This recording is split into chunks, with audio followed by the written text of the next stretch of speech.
दोस्तों, महाभारत केवल पांडवों और कौरवों की लड़ाई ही नहीं, इसमें कई बड़े बड़े रहस्य छुपे हुए हैं। आप लोगों ने एक कहावत तो सुनी ही होगी, बड़ी प्रसिद्ध कहावत है, कहीं की ईंट कहीं का रोड़ा, भानुमति ने कुनबा जोड़ा। इस कहावत में जिस भानुमति का नाम लिया जाता है, क्या आप इसे जानते हैं? अगर नहीं जानते हैं तो आज के इस वीडियो के माध्यम से हम जानेंगे कि आखिर कौन थी भानुमति और क्या है इस कहावत का मतलब, किस परिप्रेक्ष्य से यह कहावत कही गई है।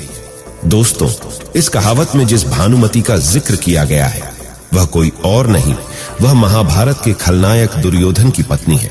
तो ये सारी बातें हम आज आपको इस वीडियो के माध्यम से बताने वाले हैं। बताया जाता है कि भानुमति कलिंग के राजा चित्रांगद की बेटी थी। भानुमति धरती पर द्रौपदी के बाद सबसे सुंदर महिला थी। बेहद सुंदर, सुशील और चतुर भानुमति अर्जुन से विवाह करना चाहती थी। वह बेहद विनम्र स्वभाव की महिला थी। ऐसा कहा जाता है कि महाभारत के समय द्रौपदी के बाद भानुमति दूसरी सबसे सुंदर स्त्री थी। लेकिन आश्चर्य की बात तो यह है कि महाभारत के मूल ग्रंथ में केवल 3 बार ही भानुमति का जिक्र किया गया है। महाभारत ग्रंथ में पांडव, कौरवों, कुंती, द्रौपदी, गांधारी समेत कई विशिष्ट पात्रों का खूब जिक्र किया गया है, लेकिन इसमें दुर्योधन की पत्नी भानुमति का जिक्र बेहद कम किया गया है। लेकिन ऐसा नहीं है कि दुर्योधन की पत्नी भानुमति का जीवन एक सामान्य स्त्री की भांति गुजरा। भानुमति स्वयं अपने आप में महाभारत का एक अलग इतिहास है। दोस्तों, जब भानुमति बड़ी हुई तो उसके पिता ने उसका स्वयंवर रचने की योजना बनाई। स्वयंवर में सभी क्षत्रियों को निमंत्रित किया गया था। वहीं दुर्योधन भी अपने मित्र कर्ण के साथ पहुंचा। मन में अर्जुन को पाने की इच्छा रखने वाली भानुमति उसका इंतजार कर रही थी, लेकिन स्वयंवर में अर्जुन नहीं गए और वहां उपस्थित क्षत्रियों में से भानुमति अपना वर चुनने को मजबूर थी। तब उसने एक सुंदर युवक को वरमाला पहनाने का निश्चय किया। यह बात दुर्योधन से सहन नहीं हुई और वह उस स्वयंवर के बीच से जबरदस्ती भानुमति को उठा लाया। भानुमति किसी भी सूरत में दुर्योधन से व्यवहार नहीं करना चाहती थी, लेकिन उसके अपहरण में दुर्योधन के मित्र कर्ण ने भी उसका सहयोग किया था।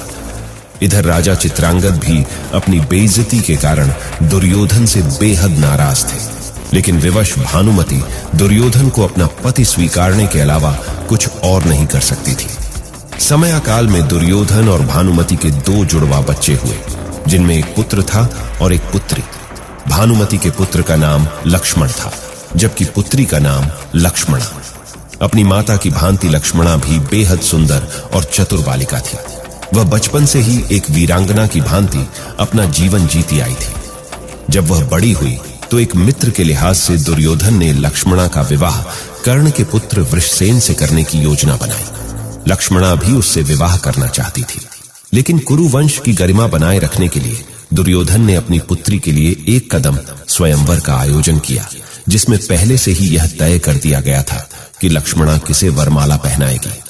योजना अनुसार दुर्योधन ने सभी क्षत्रियों को आमंत्रित किया, लेकिन दुर्योधन की योजना तब विफल हो गई जब उस स्वयंवर में मौजूद अन्य राजकुमारों में ही कृष्ण और जामवंती का पुत्र साम लक्ष्मणा की सुंदरता को देखकर मोहित हो गया और उसने राजकुमारी लक्ष्मणा का अपहरण करने का दुस्साहस किया। उसने लक्ष्मणा का अपहरण उसी प्रकार से कर लिया जिस प्रकार से दुर्योधन ने भानुमति का किया था।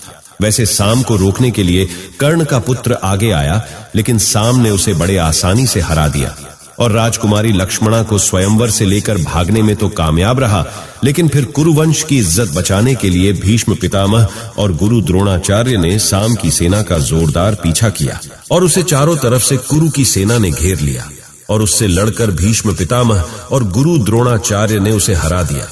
उसे अपना बंदी बना लिया और साम के कब्जे से लक्ष्मणा को छुड़ा लिया गया और फिर बाद में बंदी बनाए गए साम को हस्तिनापुर के कारागार में डाल दिया गया। हालांकि इस हादसे के कारण दुर्योधन की जो बेइज्जती होनी थी वो तो हो चुकी थी। तब भानुमति ने दुर्योधन का उपहास उड़ाते हुए उससे कहा कि जैसी करनी वैसी भरनी, तुमने मेरी मर्जी के विरुद्ध मेरा अपहरण मेरे स्वयंवर से किया था, जिसके कारण मेरे पिता की बहुत ही बेइज्जती हुई थी। अब देखो, भगवान का इंसाफ, तुम्हारी लाडली बेटी का भी उसी के स्वयंवर से उसकी मर्जी के विरुद्ध अपहरण कर लिया गया है और तुम्हारी भी पूरी दुनिया में बड़ी बेइज्जती हो रही है। लक्ष्मणा तो हस्तिनापुर वापस आ गई थी, लेकिन उस समय कर्ण के पुत्र वृत्रसेन ने लक्ष्मणा से विवाह करने से मना कर दिया था, क्योंकि साम ने लक्ष्मणा के सामने ही उसे पराजित किया था, जिसकी वजह से वृत्रसेन बड़ा ही लज्जित हो गया। भानुमति ने दुर्योधन को समझाने की बड़ी ही कोशिश की थी। उसने कहा, समझदारी इसी में है कि आप साम को इज्जत के साथ कारागार से मुक्त कर दो और बड़े उत्साह के साथ उसका लक्ष्मणा के साथ विवाह करा दो। कुरुवंश की हो रही बदनामी रोकने का मात्र एक यही उपाय शेष है। वैसे दोस्तों, कहा जाता है कि कृष्ण का पुत्र साम पराक्रम और देखने में कर्ण के पुत्र वृषसेन से कहीं ज्यादा बेहतर था, और साम के प्रति लगाव होने का भानुमति के पास एक और कारण यह था कि खुद भानुमति का भगवान कृष्ण के प्रति बड़ा लगाव था। वह कृष्ण की दीवानी थी। भानुमति भगवान कृष्ण की मूर्ति बनाकर उनकी पूजा भी किया करती थी। कृष्ण जैसा संबंधी उसे मिलेगा, इस वजह से भी भानुमति बड़ी प्रसन्न थी। और इधर दुर्योधन कृष्ण को अपना सबसे बड़ा शत्रु मानता था। वह अपनी जिद पर अड़ा था। पांडवों का सबसे बड़ा सहारा रहे कृष्ण को अपना संबंधी बनाने के ख्याल से ही खिलाफ था। इसलिए दुर्योधन ने लक्ष्मणा का फिर से स्वयंवर रचा। लेकिन अब तो यह यादवों की भी प्रतिष्ठा का प्रश्न बन गया था। यादवों की चारों तरफ दहशत थी और राजकुमार साम दुर्योधन की कैद में था। इसीलिए राजकुमारी लक्ष्मणा के दूसरे स्वयंवर में कोई भी राजकुमार नहीं आया और कर्ण का पुत्र वृषसेन भी पीछे हट गया था। और उसी वक्त अपने भतीजे को कैदी बनाए जाने की बात से गुस्साए बलराम जी अपनी गदा लेकर दुर्योधन पर प्रहार करने पहुंचे।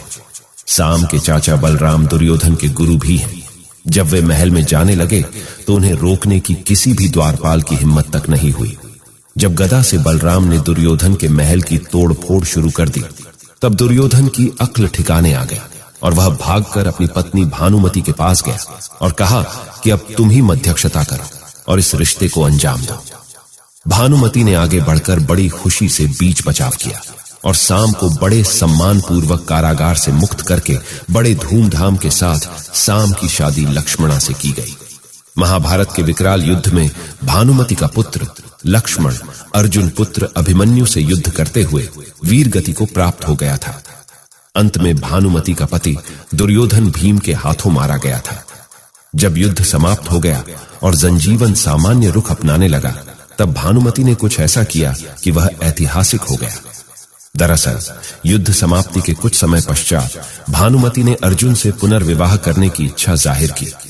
उस समय ऐसा नियम था कि विवाह करने से दो पक्षों के बीच का बैर समाप्त समझा जाता था। भानुमति ने यह फैसला इसलिए सुनाया क्योंकि वह सदा सदा के लिए कौरवों और पांडवों का वह बैर समाप्त करना चाहती थी जो भयंकर नरसंहार लेकर आया था। वह पूरे परिवार को एक बार फिर एक साथ लाना चाहती थी। अर्जुन ने भी भानुमति का यह प्रस्ताव स्वीकार किया और उसे अपनी 8वीं पत्नी के रूप में अपनाया। कहा जाता है कि कौरवों और पांडवों के बीच का अद्भुत बैर केवल भानुमति ने ही दूर किया था। इसीलिए भानुमति पर यह कहावत बैठ गई कि कहीं की ईंट कहीं का रोड़ा, भानुमति ने कुनबा जोड़ा। दोस्तों, इस वीडियो में बस इतना ही। मिलते हैं ऐसी ही किसी और ज्ञानवर्धक व इंटरेस्टिंग वीडियो में। जय